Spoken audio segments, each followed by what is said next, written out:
નમસ્કાર મિત્રો, અંબા ફાર્મસીમાં વધુ એકવાર આપનું સ્વાગત છે. તો આજે આપણે ચર્ચા કરીશું ટેબ્લેટ વાલ્પારીન વિશે. ટેબ્લેટ વાલ્પારીન એક સોડિયમ વાલ્પોરેટ નામના દવાનું ઉત્પાદન છે, જે સામાન્ય રીતે 200, 300 અને 500 મિલીગ્રામના સસ્ટેઇન્ડ રિલીઝ ફોર્મ્યુલેશનમાં પણ ઉપલબ્ધ હોય છે. અન્ય પ્રમુખ ઉત્પાદનોની વાત કરીએ તો આપણા દેશમાં વાલ્પોલ, વાલ્પોડિન, વાલ્પ્રોએટ અને વાલ્પ્રોલ નામે અન્ય ઉત્પાદનો પણ ભારતીય બજારમાં દરેક દવાની દુકાન પર જોવા મળતા હોય છે. મિત્રો, આવો ચર્ચા કરીએ વાલ્પારીન ટેબ્લેટ કેવા પ્રકારની પરિસ્થિતિઓમાં માટે વપરાય છે.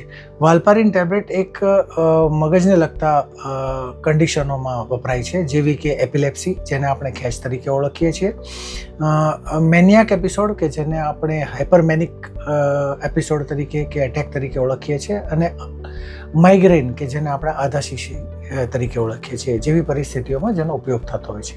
તો મિત્રો, આવો જાણીએ વાલ્પારીન કેવી રીતે કામ કરે છે. વાલ્પારીન ટેબ્લેટ આપણા મગજના વિવિધ રસાયણોને સ્થિર કરે છે, જેને કારણે ઉદ્ભવતા ફોલ્સ ઇમ્પલ્સિસ કે સંજ્ઞાઓને રોકે છે, જેને કારણે વિવિધ પરિસ્થિતિ જેવી કે epilepsy, maniac episodes as well as migraine વગેરે કન્ડિશનોમાં ઘણી જ રાહત મળતી હોય છે. ડોસેજની વાત લઈએ તો સામાન્ય રીતે ડૉક્ટર 500 મિલીગ્રામની એક ટેબ્લેટ 1 થી 2 વખત લેવાનું સૂચવતા હોય છે, જે દર્દીની કન્ડિશનને આધારિત હોય છે. આડઅસરની વાત લઈએ તો સામાન્ય રીતે મોઢું સુકાવવું કે જેને આપણે ડ્રાય માઉથ કહીએ છીએ, વિવિધ એલર્જીક કન્ડિશન્સ, વેઇટ ગેઇન થવો કે પછી ફેટી લીવર જેવું કન્ડિશનનું ઉદ્ભવ ન થવું, એવું અમુક પેશન્ટમાં જોવા મળેલ છે.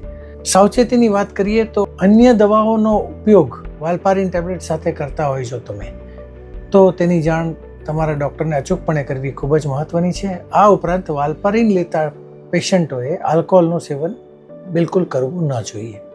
તો મિત્રો, આ વિડીયો જોવા બદલ આપ સૌનો ખૂબ ખૂબ આભાર. જો આપને આ માહિતી ઉપયોગી લાગે તો વિડીયોને જરૂરથી લાઇક કરશો અને તમારા મિત્રોગણમાં શેર પણ કરજો. અને ફરી મળીશું નવી દવાની માહિતી લઈને. ત્યાં સુધી આપ સૌ સ્વસ્થ રહો, તંદુરસ્ત રહો, ખુશ રહો. Thank you.